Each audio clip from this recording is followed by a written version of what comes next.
On the night of July 16, 1918, 11 people were led into the basement of a house in Yekaterinburg. They were told they were being moved, that the situation outside the city was dangerous, and a photograph needed to be taken before the transfer. They stood in the basement, Tsar Nicholas II and his wife Alexandra, and their 5 children and 4 servants, and the men with guns entered the room. The execution took longer than the Bolshevik commander Yakov Yurovsky had anticipated. The children had sewn jewels into their clothing, and the jewels deflected some of the first shots. The killing was completed with bayonets and rifle butts. The bodies were transported to the forest outside the city, burned with acid, and buried in 2 separate pits. The Bolshevik government said nothing publicly about what had happened. The silence lasted for decades. The Soviet state that rose from the revolution found it inconvenient to acknowledge the specific details of how the old order had ended. So it said nothing, and the silence created a space, and into that space came the question that would occupy historians, impostors, courts, and eventually DNA laboratories for the next 70 years. What happened to the Romanovs? The physical answer to that question was resolved in 1991, when the first grave was found, and confirmed in 2007, when the second was located. DNA testing identified the remains of the entire family. The scientific record is clear. All 7 family members died in that basement on the night of July 16, 1918. But the physical question was never the only question. The other question, the one that the science cannot fully answer, is what happened to the fortune. The Romanov fortune was not merely a family fortune. It was the accumulated wealth of 304 years of imperial rule over the largest country on earth, expressed in gold reserves, art collections, palaces, jewels, investments in foreign banks, and obligations owed to the dynasty by institutions across Europe. When the dynasty ended in that basement in Yekaterinburg, the question of where that wealth went did not end with it. It went somewhere. Parts of it are accounted for, parts of it are not, and the parts that are not accounted for have been producing claims, court cases, and carefully worded bank statements for over a century. This is the story of the Romanov fortune, what it was, where it went, and what remains of it today. The scale of what the Romanovs possessed at the moment of their fall requires context, because numbers from 1917 translate into figures that are difficult to hold in the mind without comparison. Nicholas II was, by the estimates of historians who have examined the imperial accounts, one of the wealthiest individuals in human history.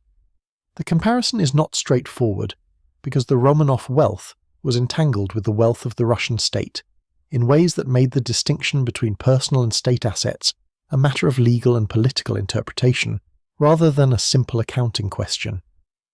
What can be stated with reasonable confidence is this: the Russian imperial family owned palaces, estates, and art collections whose combined value, even at the most conservative contemporary estimates, would place them among the wealthiest individuals who have ever lived.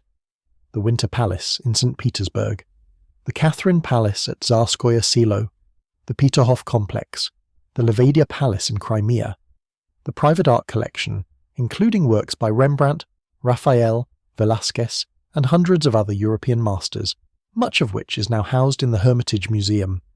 Beyond the physical assets, the family held investments in foreign banks. Nicholas II had deposited funds in accounts in London, Berlin, and elsewhere, partly as insurance against political instability, and partly as the ordinary practice of wealthy families of the period who maintained diversified holdings across multiple countries. The specific amounts in these accounts have been the subject of litigation and historical research for a century, and the definitive accounting has never been established. The estimates of the total Romanov wealth range from figures in the hundreds of millions of dollars in 1917 terms to estimates that, adjusted for inflation and growth, produce numbers in the tens of billions of current dollars. The most conservative credible estimates place the personal fortune, separate from state assets, at approximately $45 billion in contemporary terms. More aggressive estimates run considerably higher. 304 years is a span of time that is difficult to hold in the mind as a single continuous dynasty. The Romanovs began with Michael Thumb in 1613, a 16-year-old boy chosen by a council of nobles to end the time of troubles, the period of civil war and foreign intervention that had followed the extinction of the previous dynasty. They ended with Nicholas II in 1917. a man whose fundamental unsuitability for the role he occupied had been apparent to observers for decades before the revolution made it irreversible. Between those 2 points, the dynasty produced Peter the Great, who dragged Russia into the modern European system by force of will and by force, building a new capital on a swamp to prove that Russia's orientation was henceforth westward. It produced Catherine the Great, the German princess who became the Empress of Russia, expanded the empire to its greatest territorial extent, and corresponded with Voltaire about the nature of enlightened government, while simultaneously maintaining serfdom as the basis of the Russian economy. It produced Alexander II, who abolished serfdom in 1861, 66 years before FDR's New Deal, in a reform that he described as preferable to abolition from below, and who was assassinated in 1881 by a bomb thrown by the revolutionaries he had spent his reign trying to prevent from becoming necessary. His son, Alexander III, responded to the assassination by reversing the liberalization and intensifying the autocracy, producing the conditions that made the 1905 revolution and then the 1917 revolution feel, to historians looking back, almost inevitable. Nicholas II inherited from his father an empire that was simultaneously the largest country on earth, and a social structure that was cracking under the pressure of industrialization, urbanization, and the political ideas that industrialization and urbanization produce. He responded to this inheritance with the particular combination of piety, stubbornness, and limitation that the historical record documents clearly, and that his contemporary supporters and adversaries both recognized. He was not cruel. He was not stupid. He was not in his personal life anything other than an apparently devoted father and husband who loved his family and his country, and who was absolutely incapable of governing either effectively in the moment that history required effective governance. The wealth that accumulated over 304 years of Romanov rule was not accumulated by Nicholas. It was the accumulated residue of imperial power across a dynasty that, at its peak under Catherine and Alexander III, had been one of the 2 or 3 most significant forces in European affairs. Nicholas inherited it as he inherited everything else, without having chosen it, without being able to deploy it effectively, and without being able to protect it when the moment came. What happened to it can be traced partially through 3 separate channels: what the Bolsheviks seized, what foreign governments and banks held and returned or did not return, and what the family and its associates managed to remove before the revolution made removal impossible. The Bolsheviks moved on the imperial assets with the systematic thoroughness that they applied to all private property after the revolution. The palaces became state institutions. The art collections became state collections. The gold reserves of the imperial government were seized and became the gold reserves of the Soviet state. The Romanov jewels were a separate matter. The imperial jewel collection was, at the time of the revolution, one of the most extraordinary collections of precious stones and royal regalia in the world. Crowns, necklaces, brooches, earrings, tiaras, items that had been accumulated by the Romanov dynasty over 3 centuries of rule, and that were stored in the imperial treasury. The collection was seized by the Bolsheviks. Much of it was sold during the 1920s and 1930s to raise foreign currency for the Soviet state, which needed hard currency for industrialization and was willing to liquidate imperial treasures to obtain it. Cartier bought significant portions. Christie's auction houses handled sales. European royal families and American industrialists acquired pieces that had belonged to the Russian imperial family. The pieces that were not sold are in the Kremlin Diamond Fund today. The fund is a state museum collection that includes the most significant surviving items of Russian imperial jewellery, including the Imperial Crown of Russia and the Orlov Diamond, a 189-carat stone that Catherine the Great had mounted in a scepter. The Bolshevik seizure of imperial assets was not a single event. It was a process that ran from 1917 through the early 1920s, involving multiple institutions, multiple categories of property, and multiple degrees of organization and chaos. The early seizures were chaotic. The Winter Palace was occupied by revolutionary forces in October 1917, and the first days of occupation involved the kind of looting that occupations typically produce: items taken by individuals for personal use, records disrupted, inventories abandoned. The provisional government had already begun moving some items out of the palace for safekeeping, and some of those movements were completed before the Bolsheviks arrived, and some were not. The organized seizure came later, as the Bolshevik government established control and created the institutions responsible for managing what it had acquired. The Hermitage Museum, which had been the Imperial Museum and which housed one of the great art collections of the world, was placed under state management. The inventory process, conducted by museum professionals who worked to preserve the collections against the damage that political upheaval typically inflicts on irreplaceable objects, produced documentation of what the state held. What the documentation did not capture was what had left before the documentation began. The family had been removing items from official collections and converting them to personal possession since at least 1916. Dowager Empress Maria Feodorovna had been building her personal collection for decades, and when she evacuated to Denmark in 1919, the collection she took with her was legally personal property, in the specific and contested sense that the distinction between imperial and personal property in the Russian court had always been managed by the family rather than by external arbiters.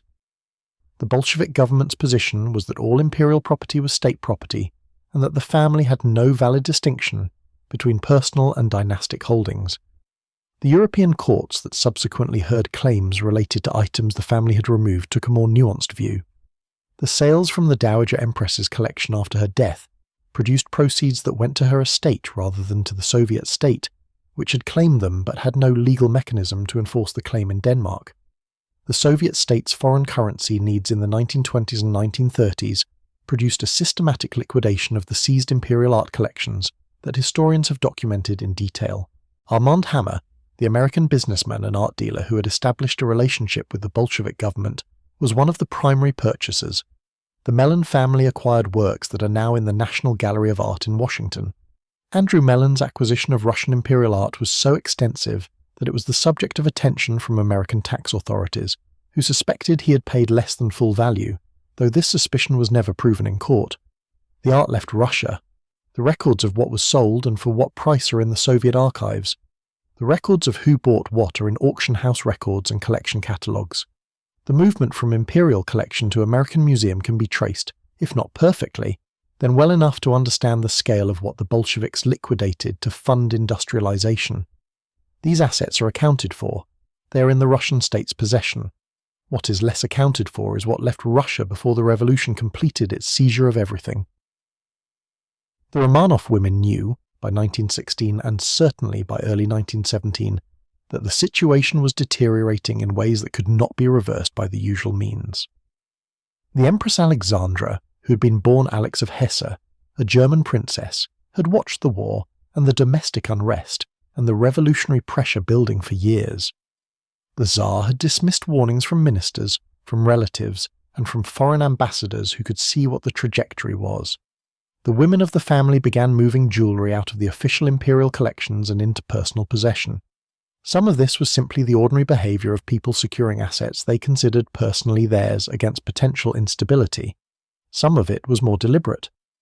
Alexandra sewed jewels into the clothing of her children.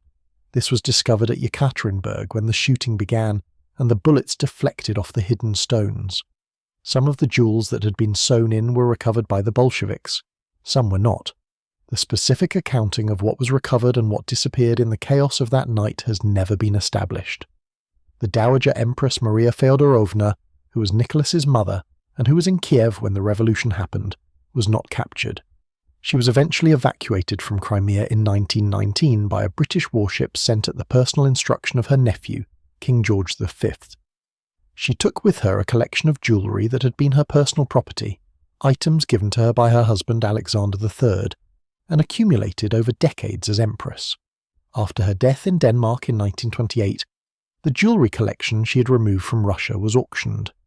The auction raised approximately £2 million, a significant sum in 1929. The proceeds went to her estate.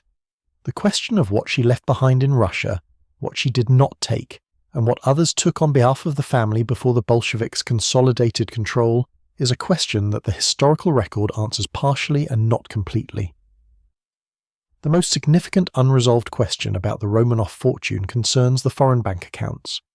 Nicholas II had maintained accounts in foreign banks, primarily in London, in the years before the revolution. The specific amounts have been the subject of research by historians, claims by family members, and litigation in European courts across the entire span of the 20th century. The Bank of England held accounts connected to the Russian imperial family. The precise nature of these accounts, whether they were personal deposits by Nicholas, funds held on behalf of the Russian state or some combination, has been disputed for over a century. The Bank of England has not publicly disclosed the full details of what it held or what became of it. What is documented is that after the revolution, the Soviet government made claims on accounts held in foreign banks on behalf of the former Russian imperial government, arguing that as the successor state to the Russian Empire, it was entitled to funds held in the name of the Russian state by foreign financial institutions. These claims were contested, some were settled, some were not. The British government and the Soviet government reached a general settlement of mutual financial claims in 1986 in an agreement that resolved various outstanding obligations between the two states. The specific disposition of funds that had been held for the imperial family was addressed in negotiations that were conducted, as such negotiations typically are, in private. The terms of the 1986 settlement are a matter of public record in general outline but not in specific detail. What became of accounts that had been held for the Romanov family personally, as distinct from accounts held for the Russian state, is not fully established in the public record. The European Court of Human Rights heard a case brought by descendants of the Romanov family in 2009, challenging the Russian government's handling of the family's assets and seeking access to records that would establish what had been seized and what had been returned or disposed of otherwise. The court ruled that the case was inadmissible on technical grounds related to the time elapsed and the nature of the claims. The records that might answer the question most directly are in the Bank of England's archives and in the records of the Soviet government's foreign financial dealings, which are maintained by Russian state archives. Neither institution has made those records fully available to independent researchers. The question of whether Nicholas II maintained significant deposits in Swiss banks is one that has been asserted repeatedly in popular accounts of the Romanov fortune, and that the documentary record supports only partially. Switzerland's banking secrecy laws, which governed the handling of foreign deposits from the early 20th century until significant reforms in the 2010s, created a system in which the existence, amounts, and disposition of accounts were protected from disclosure by law. A Swiss bank that held funds for a foreign national, including funds for the last Tsar of Russia, was legally prohibited from disclosing that information without the account holder's permission or a court order issued by Swiss courts under Swiss law. The Tsar, as of 1918, was dead. His heirs were contested. The Soviet state, which claimed to be the successor to all Russian imperial assets, was a government that Switzerland did not recognize for decades. The legal mechanisms for compelling disclosure of what Swiss banks held for the Romanov family were, to put it precisely, not available. What is established in the public record is that various individuals and governments attempted across the 20th century to establish through litigation and negotiation what Swiss banks held from the Russian imperial period. These attempts produced very little. A 1996 Swiss Banking Commission, established to investigate the handling of dormant accounts from World War II and its aftermath, the commission that produced the famous Volcker report on Holocaust-era assets, found in its review of Swiss bank archives evidence of accounts connected to Russian noble families and to the Romanov period. The specific amounts in those accounts were not publicly disclosed in the Commission's final report, in part because the Commission's mandate focused primarily on the World War II period, and in part because the legal situation regarding Russian imperial accounts was distinct from the Jewish victim accounts that were the Commission's primary concern. What the Commission's work established by implication rather than direct finding was that Swiss banks held funds from the Russian imperial period that had not been claimed, returned, or publicly accounted for. The amounts were not established. The disposition was not established. The Swiss banking reforms of the 2010s, which significantly reduced banking secrecy in response to international pressure, particularly from the United States, have produced greater transparency about contemporary accounts. They have not produced a comprehensive accounting of what happened to dormant accounts from the early 20th century, including accounts that might have been held for the Russian imperial family. Anna Anderson appeared in a Berlin canal in February 1920. She was pulled from the water by police after an apparent suicide attempt. She refused to give her name. She was taken to a psychiatric facility, where she was treated for injuries and for a psychological condition that the physicians described in their case notes without arriving at a consensus diagnosis. She remained silent about her identity for months. Then, in 1922, she claimed to be Grand Duchess Anastasia Romanov, the youngest daughter of the Tsar. The claim produced what became one of the longest-running identity controversies in modern history. Some Romanov family members and associates who had known Anastasia personally believed Anderson was genuine. Others believed she was not. The case produced testimony, counter-testimony, medical examinations, handwriting analyses, and eventually legal proceedings that ran for decades. The German courts heard the case. The case was appealed. The case was appealed again. The German legal system processed the Anna Anderson claim for approximately 30 years before finally ruling, in 1970, that the evidence was insufficient to establish that she was Anastasia Romanov. The ruling was that her claim was not proven, not that it was disproven. The distinction mattered because of the money. Among the claims that the Romanov succession question implied was the question of who was entitled to whatever financial assets the family had held in foreign accounts. If Anastasia had survived, she would have been a legal heir to those assets. If she had not survived, and Anna Anderson was not her, then Anderson had no claim. If Anderson was Anastasia, the claim was at least theoretically valid. The courts were not merely adjudicating identity, they were adjudicating inheritance. The DNA resolved the identity question definitively, though not until after everyone directly involved was dead. In 1994, scientists tested a tissue sample that had been preserved from Anderson's intestinal surgery in 1979. They compared her mitochondrial DNA with samples from Prince Philip, Duke of Edinburgh, whose maternal grandmother, Princess Victoria of Hesse, had been a sister of Tsarina Alexandra. If Anderson were Anastasia, she and Prince Philip would share mitochondrial DNA through their common maternal ancestor. They did not match.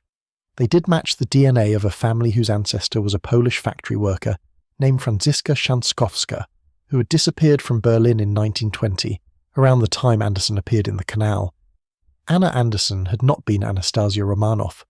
She had been a mentally ill Polish woman who had vanished from Berlin at the precise moment when the European press was full of stories about the possible survival of the Russian imperial family. Whether she genuinely believed she was Anastasia, or whether she was a deliberate impostor who chose the identity strategically, is a question the DNA cannot answer.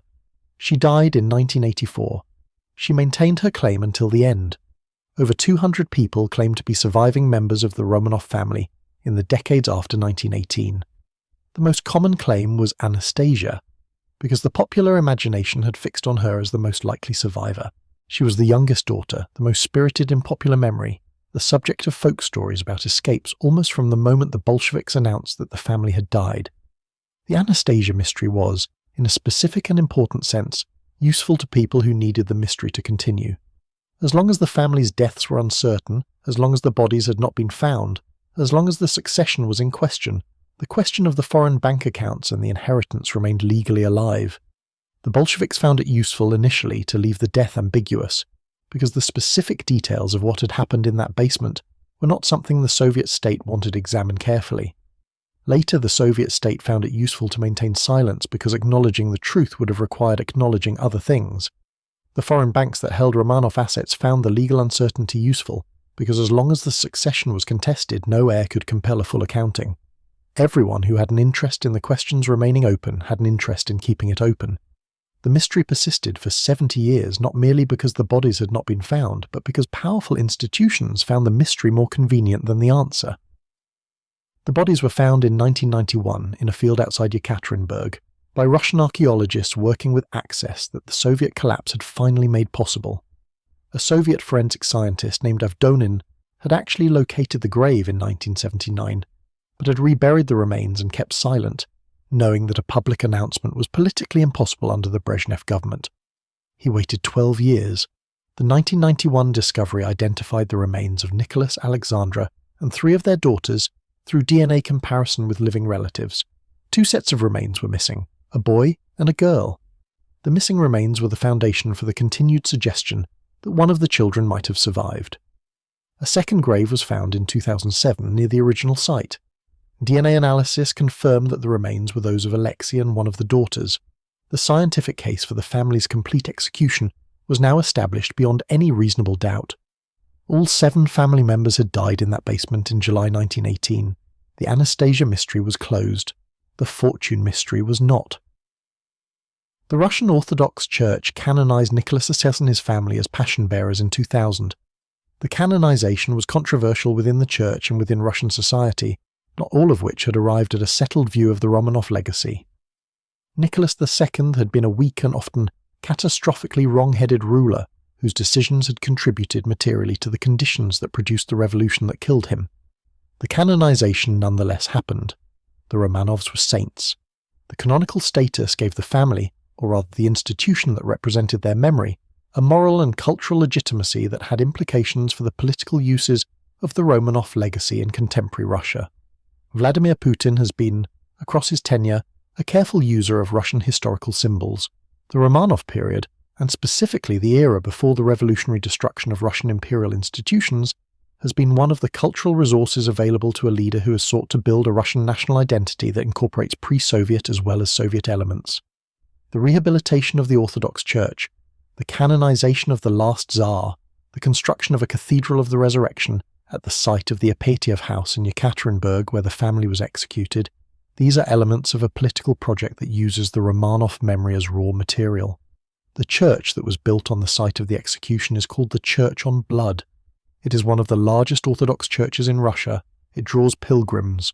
The family has been incorporated into Russian national mythology in a way that serves the current political dispensation in Russia without requiring any engagement with the question of what happened to the money. The question of what happened to the Romanov fortune in foreign accounts has produced one significant wave of litigation in recent decades. The claims related to the bonds issued by the Russian imperial government before the revolution.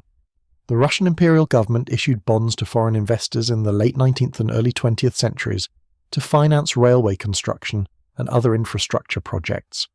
French investors were particularly significant holders of these bonds. When the Bolshevik government repudiated the debts of the previous regime in 1918, declaring that the Soviet state would not honour the obligations of the Tsarist government, approximately 2 million French investors lost the value of their holdings. The French government and French bondholders pursued this claim for decades. In 1996, Russia and France reached a settlement in which Russia paid approximately $400 million to settle the claims of French bondholders in exchange for France releasing counterclaims related to French assets that had been in Russia at the time of the revolution. The settlement was widely described as far below the actual value of the original claims. It was what could be negotiated.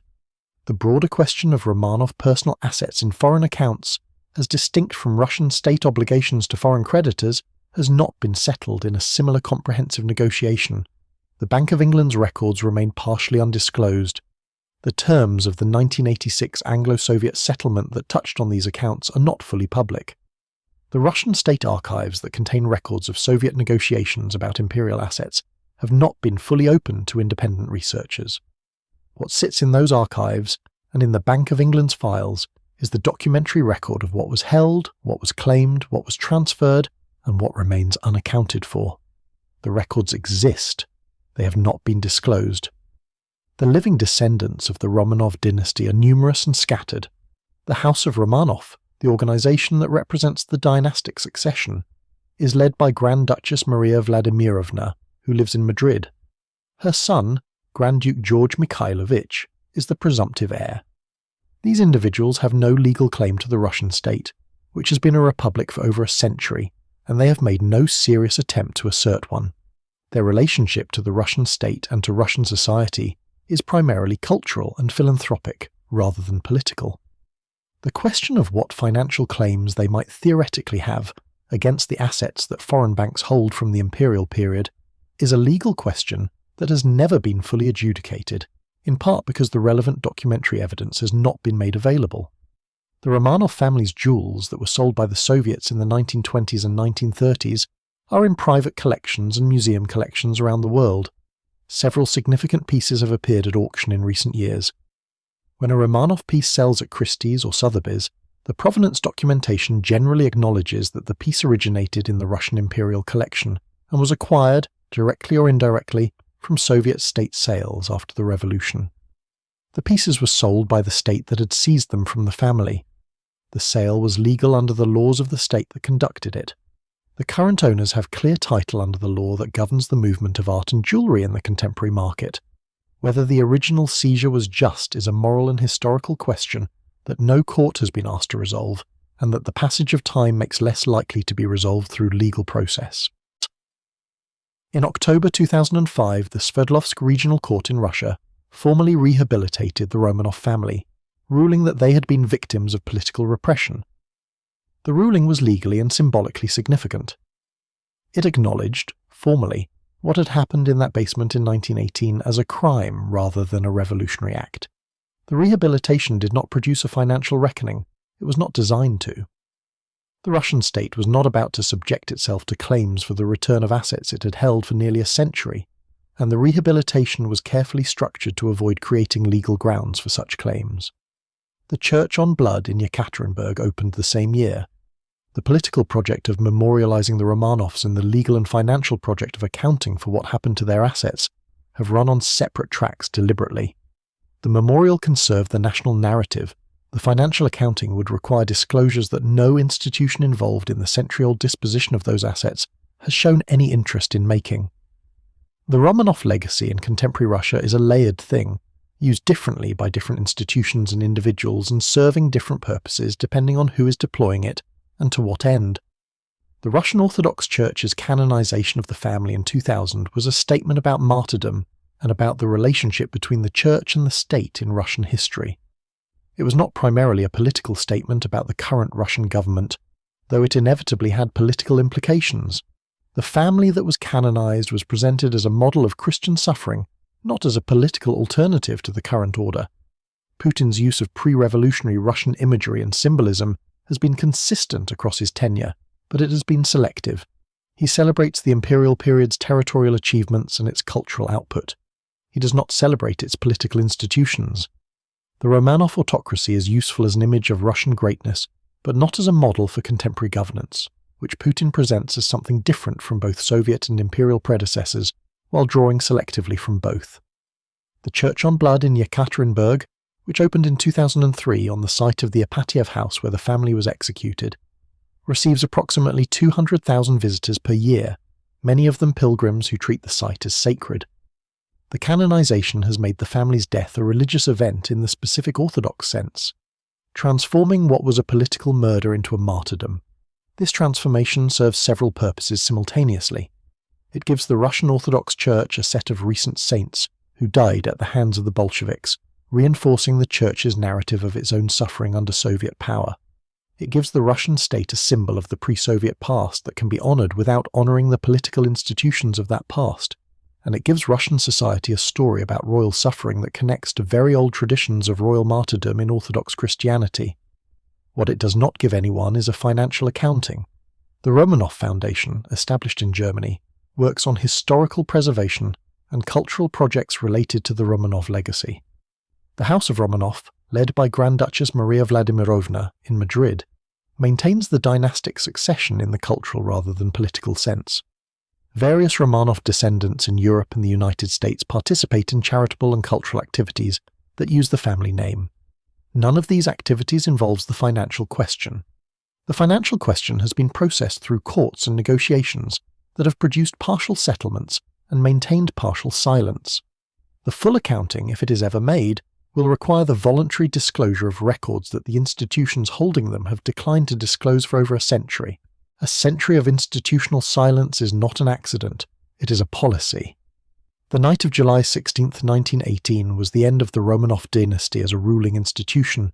It was not the end of the Romanov fortune as a financial question. That question has been processed through courts and negotiations and archival silences for over 100 years. It has produced the Anna Anderson case, which ran for 60 years and ended with a DNA test. It has produced the French bondholder settlement, which resolved one portion of the claims at a fraction of the original value. It has produced research that has established some of what happened and left other things in the deliberately maintained opacity of institutional discretion. The Bank of England holds records it has not fully disclosed. The Russian state archives hold records that have not been fully opened. The terms of the 1986 Anglo-Soviet settlement that touched on Romanov assets are not fully public. What is in those records is the answer to what happened to the money. Not the jewels that the Soviets sold to Cartier, which are documented. Not the palaces that became state museums, which are visible. The accounts, the deposits, the private holdings of the last family to rule the largest country on earth, placed in foreign banks against the day that stability might fail. That day came. The accounts remained. What happened to them subsequently is the question that the available record answers partially and the unavailable record answers completely. The records exist somewhere. The institutions that hold them have had 100 years to decide whether to disclose them. They have not. The mystery of the Romanov fortune is not that the money vanished into nothing. Money does not vanish into nothing. It is that the institutions which know where it went have concluded that they are better served by saying nothing than by saying what they know. That conclusion, made separately by several institutions across several countries over the course of a century, is the real answer to the question this video began with. Not where did the money go, but who decided we should never find out.